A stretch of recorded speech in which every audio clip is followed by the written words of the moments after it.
ನಮಸ್ಕಾರ ರೀ ಎಲ್ಲರಿಗೂ. ಪ್ರಧಾನ ಜಿಲ್ಲಾ ಮತ್ತು ಸತ್ರ ನ್ಯಾಯಾಧೀಶರ ಕಚೇರಿ ಮಂಡ್ಯ ಜಿಲ್ಲೆಯಲ್ಲಿ total S S L C ಮುಗಿದವರಿಗೆ ಇಲ್ಲೊಂದು ಸಿಹಿ ಸುದ್ದಿ ಏನಪ್ಪ ಅಂದರೆ ಜವಾನ ಹುದ್ದೆಗಳ ನೇಮಕಾತಿ 41 ಜವಾನ ಹುದ್ದೆಗಳ ನೇಮಕಾತಿಯನ್ನು ಎಸ್ ಎಸ್ ಎಲ್ ಸಿ ಮುಗಿದವರಿಗೆ ಇಲ್ಲಿ ಮಂಡ್ಯ ಒಂದು ಕೋರ್ಟಿಂದ ನೇಮಕಾತಿ ರಿಕ್ರೂಟ್ಮೆಂಟ್ನ ಒಂದು ಆದೇಶವನ್ನು ಹೊರಡಿಸೈತ್ರಿ. ಇದಕ್ಕೆ ಏನೆಲ್ಲ ಡಾಕ್ಯುಮೆಂಟ್ಸ್ ಬೇಕು, ಏನು ಏಜ್ ಕ್ರಿಟೀರಿಯಾ ಇದೆ, ಇದನ್ನ ಸೆಲೆಕ್ಷನ್ ಪ್ರೊಸೆಸ್ ಹೇಗಿರುತ್ತೆ ಅದನ್ನೆಲ್ಲ ಈ ಒಂದು ವಿಡಿಯೋದಲ್ಲಿ ನೋಡೋಣ್ರಿ. ವಿಡಿಯೋನ ಕಂಪ್ಲೀಟಾಗಿ ನೋಡಿ ಇದರ ಬಗ್ಗೆ ಮಾಹಿತಿಯನ್ನು ತಿಳ್ಕೊಳ್ರಿ. ಈ ಅರ್ಜಿ ಹಾಕುವುದೈತಲ್ಲ, ಅರ್ಜಿ ಆನ್ಲೈನಲ್ಲಿ ಮಾತ್ರ ಇರುತ್ತೆ, ಆಫ್ಲೈನಲ್ಲಿ ಇರೋಂಗಿಲ್ಲ. ಅರ್ಜಿ ಆನ್ಲೈನ್ ಮುಖಾಂತರ 3 ಮೇ ಈ ತಿಂಗಳು 3ನೇ ತಾರೀಕಿಂದ ಸ್ಟಾರ್ಟ್ ಆಗಿದ್ದು ಜೂನ್ 3ರವರೆಗೆ ಅರ್ಜಿ ಹಾಕೋದು ಸ್ಟಾರ್ಟ್ ಇದೆ ರೀ. ಅರ್ಜಿ ಹಾಕಲು ನೀವು mandya.dcourts.government.in ಇದು ಅಫಿಷಿಯಲ್ ವೆಬ್ಸೈಟ್ ಮುಖಾಂತರ ನೀವು ಅರ್ಜಿಯನ್ನು ಸಲ್ಲಿಸಬಹುದಾಗಿತ್ತು ರೀ. ಇದನ್ನೈತಲ್ಲ ನೀವು 4ನೇ ತಾರೀಕು ಜೂನ್ ಮಟ್ಟ ಅರ್ಜಿ ಸಲ್ಲಿಸಕ್ಕೆ ಲಾಸ್ಟ್ ಡೇಟ್ ಇದ್ದು, ಪೇಮೆಂಟ್ ಮಾಡೋದು 4ನೇ ತಾರೀಕು ಮಟ್ಟ ಐತ್ರಿ. ಅರ್ಜಿ ಸಲ್ಲಿಸಕ್ಕೆ 3, ಪೇಮೆಂಟಿಗೆ 1 ಡೇ ಎಕ್ಸ್ಟ್ರಾ 4ನೇ ತಾರೀಕು ಮಟ್ಟ ಐತ್ರಿ. ಇದನ್ನು ಯಾರೆಲ್ಲ ನೀವು ಎಸ್ ಎಸ್ ಎಲ್ ಸಿ ಮುಗಿದೈತಲ್ಲ ನಿಮ್ಮ ಫ್ರೆಂಡ್ಸ್ಗೆಲ್ಲ ಶೇರ್ ಮಾಡಿರಿ, ಅವ್ರಿಗೆಲ್ಲ ಅನುಕೂಲ ಆಗುತ್ತೆ. ಸೊ ಅವರ ಈ ಒಂದು ಯಾರು ಎಸ್ ಎಸ್ ಎಲ್ ಸಿ ಮೇಲೆ ಯಾವ ಜಾಬ್ ಇದೆ ಅಂತ ಕಾಯ್ಕೊಂಡು ಕುಂತಿರ್ತಾರಲ್ಲ ಅವ್ರಿಗೆಲ್ಲ ಇದು ಯೂಸ್ ಆಗುತ್ತೆ ರೀ. ಈಗೈತಲ್ಲ ನೆಕ್ಸ್ಟ್ ಏನಪ್ಪ ಅಂದ್ರೆ ಜವಾನ ಹುದ್ದೆಗೆ ಜವಾನ ಟೋಟಲ್ 41 ಪೋಸ್ಟ್ ಅದಾವೆ ರೀ. ವೇತನ ಶ್ರೇಣಿ ಈ ರೀತಿ ಐತ್ರಿ. ಇಲ್ಲಿ 17,000ರಿಂದ ಹಿಡಿದು ನಿಮ್ದು 28,950ವರೆಗೂ ನಿಮ್ದು ಪೇ ಸ್ಕೇಲ್ ಇರುತ್ತೆ ರೀ. ಇಲ್ಲಿ ನೆಕ್ಸ್ಟ್ ಹುದ್ದೆಯ ವರ್ಗೀಕರಣ ಅಂತ ಮಾಡ್ಯಾರ ನೋಡ್ರಿ. ಇಲ್ಲಿ ನೋಡ್ಕೊರಿ ನಿಮ್ಮ ಕ್ಯಾಟಗರಿ ವೈಸ್ ಎಷ್ಟೆಷ್ಟು ಪೋಸ್ಟ್ಗಳು ಖಾಲಿ ಇದಾವೆ ಅಂತೇಳಿ ಇಲ್ಲಿ ನೋಡ್ಬೋದು ರೀ. ಇದನ್ನು ಸ್ಕ್ರೀನ್ಶಾಟ್ ತೊಗೊಳ್ರಿ, ನಿಮಗೆ ಅನುಕೂಲ ಆಗುತ್ತೆ. ಯಾಕಂದ್ರಪ್ಪ ಇಲ್ಲಿ ನೋಡ್ರಿ, ಪರಿಶಿಷ್ಟ ಜಾತಿ SC ಅವರಿಗೆ ಟೋಟಲ್ 7 ಪೋಸ್ಟ್ ಅದ್ರಾಗೈತಲ್ಲ, SC ಒಳಗೆ ಡಿವೈಡ್ ಮಾಡಿರ್ತಾರೆ ಮತ್ತವರು. ಇದನ್ನು ಪರ್ಫೆಕ್ಟಾಗಿ ನೋಡಿ ನೀವು ಅರ್ಜಿ ಹಾಕ್ಬೇಕು ರೀ. ಫಸ್ಟಿಗೆ ಯಾವುದೇ ಅರ್ಜಿ ಹಾಕಿದ್ರು ಇದನ್ನು ನೋಡಿ ಹಾಕ್ಬೇಕು ರೀ. ಇತರೆ GMಗೆ SC ಒಳಗೆ ಇತರೆ 2, ಮಹಿಳೆ 2, ಗ್ರಾಮೀಣ ಅಭ್ಯರ್ಥಿಗಳಿಗೆ 2, ಅಂಗವಿಕಲರಿಗೆ 1. ಅದೇ ರೀತಿ ಕನ್ನಡ ಮಾಧ್ಯಮ ಯಾವುದೇ ಇಲ್ಲ, ಮಾಜಿ ಸೈನಿಕ ಯಾವುದೇ ಇಲ್ಲ, ಯೋಜನೆ ನಿರಾಶ್ರಿತ ಯಾವುದೇ ಇಲ್ಲ. ಟೋಟಲ್ ಆಗಿ 7 ಪೋಸ್ಟು ಪರಿಶಿಷ್ಟ ಜಾತಿಗೆ ಮೀಸಲಿಟ್ಟಾರ್ರಿ. ಅದೇ ರೀತಿ ಸಾಮಾನ್ಯ ಅಭ್ಯರ್ಥಿಗೆ GM ಕ್ಯಾಂಡಿಡೇಟ್ಸ್ಗೆ 18, ಪರಿಶಿಷ್ಟ ಪಂಗಡಕ್ಕೆ 4, ಪ್ರವರ್ಗ 1ಕ್ಕೆ 2, ಪ್ರವರ್ಗ 2Aಗೆ 6, ಅದೇ ರೀತಿ ಪ್ರವರ್ಗ 2Bಗೆ 2, 3Aಗೆ 1, 3Bಗೆ 1. ಈ ರೀತಿ ರಿಸರ್ವೇಷನ್ ಇರುತ್ತೆ ರೀ. ಟೋಟಲ್ 41 ಜವಾನ ಹುದ್ದೆಗಳನ್ನ ಈ ರೀತಿ ಸ್ಪ್ಲಿಟ್ ಮಾಡಿದ್ದಾರೆ ರೀ ಅವರು.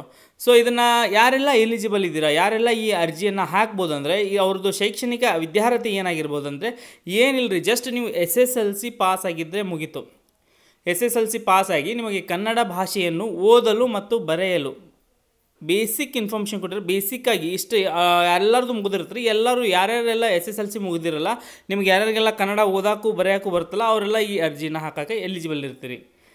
ನೆಕ್ಸ್ಟ್ ಏನಪ್ಪ ಅಂದರೆ ಆಯ್ಕೆಯ ವಿಧಾನ ಏನು ಹೇಳಿದ್ದಾರೆ ಅಂದರೆ ಇವರು ಆಯ್ಕೆಯ ವಿಧಾನ ಏನಿಲ್ಲರಿ, ಇದು ಕರ್ನಾಟಕ ಅಧೀನ ನ್ಯಾಯಾಲಯದ ನಿಯಮ 2021 ಪ್ರಕಾರ ನಡೆಸಲಾಗುತ್ತೆ ರೀ. ಸೊ ಇದೆಲ್ಲ 10ನೇ ತರಗತಿ ಗರಿಷ್ಠ ಅಂಕಗಳನ್ನು ಆಧರಿಸಿ ಒಂದು ಹುದ್ದೆಗೆ 10 ಅಭ್ಯರ್ಥಿಗಳನ್ನು ಮಾತ್ರ ಸಂದರ್ಶನಕ್ಕೆ ಕರೆಯುತ್ತಾರೆ. ಏನು ಎಕ್ಸಾಮ್ ಇರೋಂಗಿಲ್ಲ, ಏನಿಲ್ಲ, ಡೈರೆಕ್ಟ್ ಇಂಟರ್ವ್ಯೂ ರೀ. ಏನು ಹೆಂಗಪ್ಪ ಅಂದರೆ ಭಾಳ ಮಂದಿ ಅಪ್ಲಿಕೇಶನ್ ಹಾಕಿರ್ತಾರೆ. ಸೊ ಅದನ್ನು ಶಾರ್ಟ್ ಲಿಸ್ಟ್ ಹೆಂಗೆ ಮಾಡ್ತಾರೆ ಅಂದರೆ ಇವರು ಒಂದು ಪೋಸ್ಟಿಗೆ 10 ಮಂದಿ ಹಂಗೆ 1:10 ಲಿಸ್ಟ್ನ ಬಿಡ್ತಾರಂತ್ರಿ. ಅಂದರೆ 41 ಪೋಸ್ಟಿಗೆ ಇಂಟು 10 ಅಂದರೆ 410 ಮಂದಿ ಲಿಸ್ಟ್ ಏನೋ ಬಿಡ್ಬೋದು ಇವರು. ಅದರಲ್ಲಿ ಐತಲ್ಲ ಆ ಒಂದು ಪೋಸ್ಟಿಗೆ 10 ಜನ ತೊಗೊಂಡಿರ್ತಾರಲ್ಲ ಅವ್ರನ್ನ ಡೈರೆಕ್ಟಾಗಿ ಇಂಟರ್ವ್ಯೂಗೆ, ಸಂದರ್ಶನ ಅಂದರೆ ಇಂಟರ್ವ್ಯೂಗೆ ಕರೀತಾರೆ. ಆ ಇಂಟರ್ವ್ಯೂಯಲ್ಲಿ ಯಾರೆಲ್ಲ ಪಾಸ್ ಹಾಕಿರಲ್ಲ ಅವ್ರದ್ದೆಲ್ಲ ಡೈರೆಕ್ಟಾಗಿ ಲಿಸ್ಟ್ ಬರ್ತೀರಿ. ಡೈರೆಕ್ಟಾಗಿ ನೀವು ಜವಾನ ಹುದ್ದೆಗೆ ನೇಮಕ ಆಗ್ತೀರಿ. ಭಾರಿ ಅನುಕೂಲ ಐತ್ರಿ. ನೋಡಿರಿ, ಅರ್ಜಿ ಹಾಕಿರಿ. ನಿಮ್ಮ SSLC ಫ್ರೆಂಡ್ಸ್ ಯಾರ್ಯಾರು ಇದಾರಲ್ಲ ಅವ್ರಿಗೆಲ್ಲ ಇದನ್ನು ಶೇರ್ ಮಾಡಿರಿ. ಮತ್ತು ಇದು ವಯೋಮಿತಿ ಯಾರೆಲ್ಲ ನೀವು ಎಷ್ಟು ಏಜ್ ಆಗಿರಬೇಕು, 18 ವಯಸ್ಸಿನ ಮೇಲ್ಪಟ್ಟಂತಹ ಮತ್ತು ಸಾಮಾನ್ಯ ವರ್ಗದ 35 ವರ್ಷದ ಒಳಗಿನ ಮತ್ತು 2A 2B 3A 3B 38 ವರ್ಷದ ಒಳಗಿನ ಪರಿಶಿಷ್ಟ ಜಾತಿ ಪರಿಶಿಷ್ಟ ಪಂಗಡ ಪ್ರವರ್ಗ 1 40 ವರ್ಷದ ಒಳಗಿನ ಅಭ್ಯರ್ಥಿಗಳೆಲ್ಲ ಇದನ್ನು ಅರ್ಜಿ ಹಾಕೋಕ್ಕೆ ಎಲಿಜಿಬಲ್ ಇರ್ತಾರೆ ರೀ.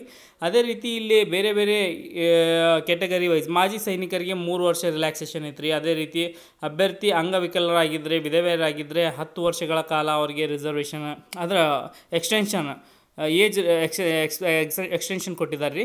ಅವರೆಲ್ಲ ಇದನ್ನು ನೋಡಿಕೊಂಡು ನೀವು ಅರ್ಜಿಯನ್ನು ಸಲ್ಲಿಸ್ಬೋದಾಗಿತ್ತು ರೀ. ಇನ್ನೊಂದು ಏನಪ್ಪ ಅಂದ್ರೆ ನಿಗದಿತ ಅರ್ಜಿ ಶುಲ್ಕ. ಇದಕ್ಕೆ ಎಕ್ಸಾಮ್ ಇದಕ್ಕೆ ಒಂದು ಅಟೆಂಡ್ ಆಗ್ಬೇಕಂದ್ರೆ ನಾವು ಎಷ್ಟು ಫೀಸನ್ನು ಕಟ್ಟಬೇಕು. GM ಕ್ಯಾಂಡಿಡೇಟ್ಸ್ ಐತಲ್ಲ 300 ರೂಪಾಯಿಗಳನ್ನು ನಿಗದಿಪಡಿಸ್ಯಾರ ರೀ. GMಗೆ 2A 2B 3A 3B ಅವರಿಗೆ 150 ರೂಪಾಯಿ ಅರ್ಜಿ ಶುಲ್ಕ ಐತ್ರಿ. ಅದೇ ರೀತಿ ಪರಿಶಿಷ್ಟ ಜಾತಿ ಪರಿಶಿಷ್ಟ ಪಂಗಡ ಮತ್ತು ಕ್ಯಾಟಗರಿ 1 ಅವರಿಗೆ 0 ಯಾವುದೇ ರೀತಿಯಾದಂಥ ಫೀಸ್ ಇರೋಂಗಿಲ್ಲ. ಅವ್ರ ಫೀಸ್ ಐತಲ್ಲ ಸ್ಟೇಟ್ ಬ್ಯಾಂಕ್ ಕಲೆಕ್ಟ್ನಲ್ಲಿ ಮುಖಾಂತರ 4ನೇ ತಾರೀಕು ಅರ್ಜಿ ಸಲ್ಲಿಸಕ್ಕೆ 3 ಲಾಸ್ಟು ಪೇಮೆಂಟ್ ಮಾಡೋಕೆ 4ನೇ ತಾರೀಕಿನ ಒಳಗಾಗಿ ನೀವು ಅರ್ಜಿಯನ್ನು ಸಲ್ಲಿಸಬೇಕು, ಇದು ಪೇಮೆಂಟನ್ನು ಮಾಡ್ಬೇಕಂತ ಹೇಳಿದ್ದಾರೆ. ಅದೇ ರೀತಿ ಅಭ್ಯರ್ಥಿಗಳು ಆನ್ಲೈನ್ ಮೂಲಕ ಅರ್ಜಿ ಸಲ್ಲಿಸುವ ಮುಂದೆ ಇವನು ಸೂಚನೆಗಳನ್ನು ಓದ್ಕೊ ಅಂತ ಹೇಳಿ ಏನಿಲ್ಲ, ಸಿಂಪಲ್ ಆಗಿದಾವೆ. ಏನಿಲ್ಲ, ನೀವು ಲಾಸ್ಟ್ ಡೇಟ್ ಮಟ್ಟ ವೇಟ್ ಮಾಡೋಕೆ ಹೋಗ್ಬಿಡ್ರಿ, ಅದಕ್ಕಿಂತ ಬಿಫೋರ್ ಅರ್ಜಿ ಹಾಕೋರಿ. ಯಾವುದೇ ರೀತಿಯಾದಂಥ ಮುಂದೆ ಏನಾದರೂ ಸರ್ವರ್ ಗ್ಲಿಚಸ್ ಬರ್ಬೋದು, ಪ್ರಾಬ್ಲಮ್ ಆಗ್ಬೋದು ನಿಮ್ಗೆ. ಸೊ ಇದೆಲ್ಲ ಬೇಗನೆ ದೌಡ್ ಹಾಕ್ರಿ ಅಂತ ಹೇಳ್ಯಾರಿ. ನಿಮ್ದು ಶೈಕ್ಷಣಿಕ ಅರ್ಹತೆ ಮತ್ತು ವಿದ್ಯಾರ್ಹತೆ ಮೀಸಲಾತಿ ಯಾವುದೇ ರೀತಿಯಾದಂಥ ರಿಸರ್ವೇಷನ್ ನೀವು ಕೇಳಿರ್ತಿರಲ್ಲ, ಅರ್ಜಿ ಹಾಕೋ ಮುಂದೆ ಏನು ಹಾಕಿರ್ತಿರಲ್ಲ, ಎಂಟ್ರಿ ಮಾಡಿರ್ತಿರಲ್ಲ, ಅದ್ರಾಗಷ್ಟೇ ಅದನ್ನಷ್ಟೇ ಕನ್ಸಿಡರ್ ಮಾಡ್ತೇವೆ ಅಂತ ಹೇಳ್ಯಾರಿ ಅವರು. ಅದರ ಪ್ರಕಾರ ಐತಲ್ಲ, ನೀವು ಅರ್ಜಿ ಹಾಕೋ ಮುಂದೆ ಯಾವುದೇ ರೀತಿಯಾದಂತಹ ಒಂದು ಮಿಸ್ಟೇಕನ್ನು ಮಾಡೋಕೆ ಹೋಗ್ಬಿಡ್ರಿ. ಮಿಸ್ಟೇಕ್ ಮಾಡಿದರೆ ಅಲ್ಲಿ ನೀವು ಏನು ಹಾಕಿರ್ತಿರಲ್ಲ ಅದನ್ನೇ ಕನ್ಸಿಡರ್ ಮಾಡ್ತೇವೆ ಅಂತ ಅವ್ರು ಹೇಳಿದಾರೆ ರೀ. ಸೊ ಐತಲ್ಲ, ನೀವು ಈಗ GM ಅಂತ ಹಾಕಿ ಮುಂದೆ ನಮ್ಮದು SC ಐತ್ರಿ, ST ಐತಿ, ನಾವು ರಿಸರ್ವೇಷನ್ ಬೇಕಂತ ಹೇಳಿದ್ರೆ ಅದಿಲ್ಲ, ಕನ್ಸಿಡರ್ ಇಲ್ಲ. ಸೊ ಐತಲ್ಲ, ನೀವು ಆ ರೀತಿ ನೀವು ವಿಚಾರ ಮಾಡಿ ಹಾಕ್ರಿ. ಇದೇ ನೆಕ್ಸ್ಟ್ ಏನಪ್ಪ ಅಂದರೆ SMS ಮತ್ತು ಇಮೇಲ್ ಮುಖಾಂತರ ನಿಮ್ಗೆ ಅವನು ಕರೆಕ್ಟಾಗಿ ಕೊಡ್ರಿ, ನಿಮ್ಮದು ಮೊಬೈಲ್ ನಂಬರ್ ಇಮೇಲ್. ಯಾಕಂದರೆ ಅದು ನಿಮ್ಮದು ಮುಂದೆ ಇಂಟರ್ವ್ಯೂಗೆ ಐತಲ್ಲ, ಅದಕ್ಕೆ ಮೆಸೇಜ್ ಮಾಡ್ತೇನೆ ಅಂತ ಹೇಳಿದಾರೆ ರೀ. SMS ಅಥವಾ ಇಮೇಲ್ ಮುಖಾಂತರ ಅಭ್ಯರ್ಥಿಗಳನ್ನು ಸಂದೇಶವನ್ನು ಕಳಿಸಲಾಗುತ್ತೆ ಅಂತ ಹೇಳ್ಯಾರಿ. ನೆಕ್ಸ್ಟ್ ಐತಲ್ಲ, ಇಲ್ಲಿ ಫೋಟೋ ಮತ್ತು ಸಿಗ್ನೇಚರ್ ಯಾವ ರೀತಿ ಹಾಕ್ಬೇಕಂತೇಳಿ ಹೇಳಿದ್ದಾರೆ ನೋಡಿರಿ. ಫೋಟೋ ಐತಲ್ಲ, ಹಿಂದೆ ಬ್ಯಾಕ್ಗ್ರೌಂಡ್ ವೈಟ್ ಇದ್ದಿದ್ದನ್ನು ಫೋಟೋ ಅಪ್ಲೋಡ್ ಮಾಡ್ಬೇಕಂತ ರೀ. ಮತ್ತು ನಿಮ್ಮ ಸಿಗ್ನೇಚರ್ ಐತಲ್ಲ, ಬ್ಲ್ಯಾಕ್ ಇಂಕಿಂದ ಮಾಡಿದಂಥ ಸಿಗ್ನೇಚರನ್ನ ಅಪ್ಲೋಡ್ ಮಾಡೋಕೆ ಹೇಳಿದ್ದಾರೆ ರೀ. ಅದನ್ನು ಸ್ವಲ್ಪ ಕರೆಕ್ಟಾಗಿ ಹಾಕಿರಿ. ನೀವು ಹಾಕ್ತಿದ್ರೆ ನೀವು ಹಾಕ್ರಿ, ಇಲ್ಲ ಸೈಬರ್ ಸೆಂಟ್ರಿಗೆ ಹೋಗ್ರಿ, ಅವರು ಕರೆಕ್ಟಾಗಿ ಹಾಕ್ತಾರೆ ರೀ. ನೆಕ್ಸ್ಟ್ ಐತಲ್ಲ, ಏನು ಹೇಳಿದ್ದಾರೆ, ಅಭ್ಯರ್ಥಿ ಆನ್ಲೈನ್ ಅರ್ಜಿಯಲ್ಲಿ ಕೋರಲಾದ ಎಲ್ಲ ಮಾಹಿತಿಯನ್ನು ಕಡ್ಡಾಯವಾಗಿ ಭರ್ತಿ ಮಾಡಿ. ಅಂದರೆ ನೀವು ಏನೇನೆಲ್ಲ ಡೀಟೇಲ್ಸ್ ಕೇಳಿರ್ತಾರಲ್ಲ ಅವರು ಆನ್ಲೈನಲ್ಲಿ, ಅವನ್ನೆಲ್ಲ ಕಡ್ಡಾಯವಾಗಿ ಕ್ಲೀನಾಗಿ ಕರೆಕ್ಟಾಗಿ ಎಂಟ್ರಿ ಮಾಡಿರಿ ಅಂತ ಹೇಳಿದ್ದಾರೆ ರೀ.